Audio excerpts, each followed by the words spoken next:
exposición de Celestín Freinet.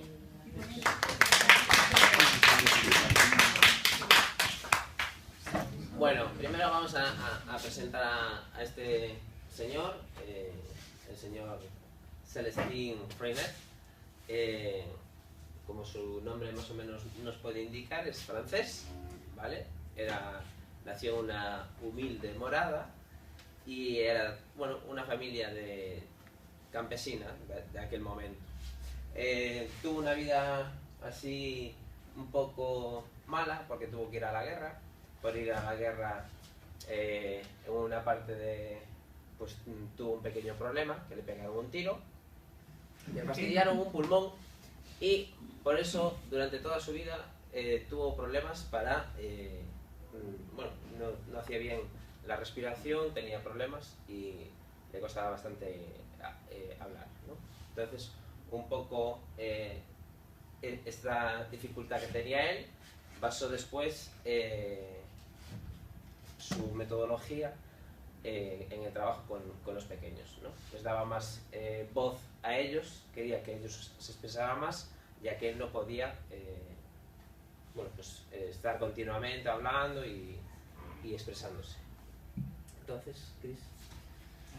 Bueno, Freinet, la educación para Freinet se basaba en la comunicación, la expresión, en la cooperación, el trabajo en grupo de los niños y niñas, por lo que comentó Ale, es Rupi, por su condición física, y siendo la tarea del educador la creación de un clima estimulante para la participación y la experimentación.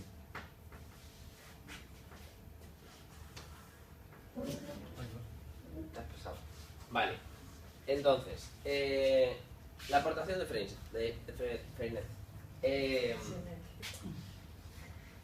método natural, un poco como venimos hablando, pues, se basa en el método natural, lo que se hace en casa, ¿no? Las experiencias que vamos teniendo en el día a día, que podemos tener en el hogar, ¿vale? O a lo largo de nuestra vida, cualquier trabajo que podamos hacer, manual, y se basa en eso, ¿no? Es experimentación, ¿vale?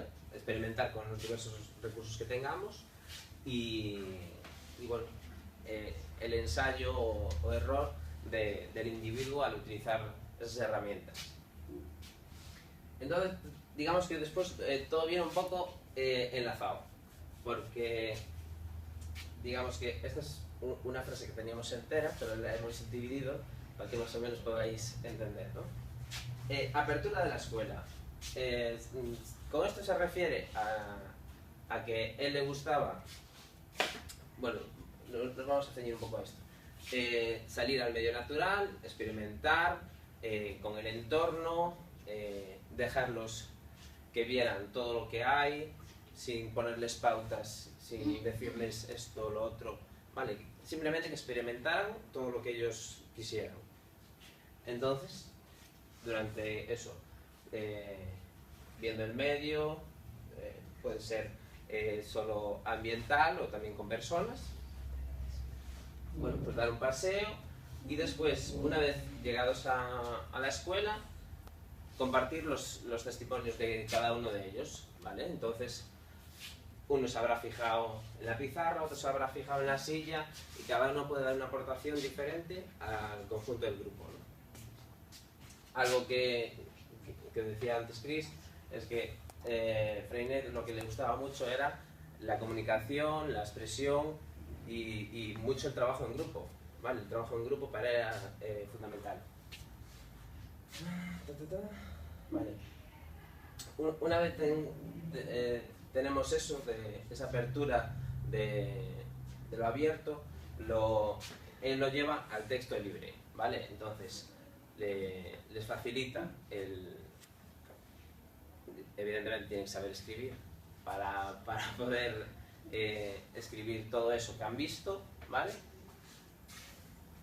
Y con esa escritura nos vamos a la imprenta.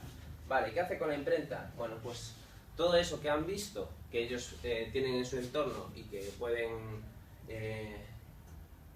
escribir para sus compañeros o para comentar, bueno, pues lo hacen como una imprenta para hacer unos folletos, un tipo de publicación para poder dárselo a la familia y compartirlo con ellos, un poco lo que están haciendo en la escuela y que les sea fácil también de ver en el entorno familiar lo que están haciendo en clase. Esto se va agrandando y lo que hace es también hacer una, como ponemos ahí, correspondencia interescolar. Entonces, entre otros colegios, lo que van haciendo es mandándoles la información de ese folleto, lo que están viviendo ellos en ese momento, todo lo que están sintiendo, viendo, experimentando, lo interpretan en esa imprenta y lo mandan a otros sitios para que ellos vean lo que hacen allí. Y a lo mejor no es lo mismo que están haciendo ellos en ese lugar, ¿no? Bueno, se van comunicando. Y la clase cooperativa, siguiendo con el tema de la imprenta, todos los textos y todas las modificaciones, todo lo que va a ir en ese folleto, va a ir todo siempre en colaboración, ¿vale? O sea, se juntan todos, oye, ¿cómo hacemos? ¿Cómo distribuimos? ¿Cómo hacemos el planteamiento de esto? Esto me gusta, esto no, tal. Siempre va a ser trabajo en grupo. Todo en colectivo y nada más. Hay que decir también que decía lo del paseo, que cogía el testimonio y todo esto, se hacía, los pasos eran ir de paseo, a exponer en clase las ideas que cada uno pues, veía o lo que más le llamaba la atención, hacía un texto libre, los que supiesen escribir, si no aprendían a base de imitación, no como el método natural, o sea, de ir copiando de manera abstracta las letras primero, luego las sílabas, etc., sino a base de ensayo y error. Y luego decidían los textos y los imprimían entre todos, o sea, iban a la imprenta, lo hacían, etcétera, etcétera. Luego, aparte de la imprenta, añadió, o sea, introdujo en la escuela también el limógrafo. El limógrafo era para los niños, aparte de con los textos, hacían dibujos para ilustrar esos textos y los imprimían en lino. Y la correspondencia interescolar surgió para hacer correspondencia con otras escuelas que no estaban en el mismo medio, para comunicar a esas escuelas pues, las experiencias de ese medio rural, a lo mejor, a las escuelas urbanas, entre comillas. Y básicamente es eso. Pero sobre todo buscaba la idea de cooperativa, de comunicación, de ser social. Bueno, una forma que tenía de trabajo era mediante los talleres. Hay más que estos, pero bueno, principalmente los dividió en los talleres base, en ese trabajo agrícola y animales, herrería y carpintería, costura y construcción y mecánica. Primero exigía o intentar el dominio de los primeros, de la base, para luego pasar a cosas más abstractas, ¿no?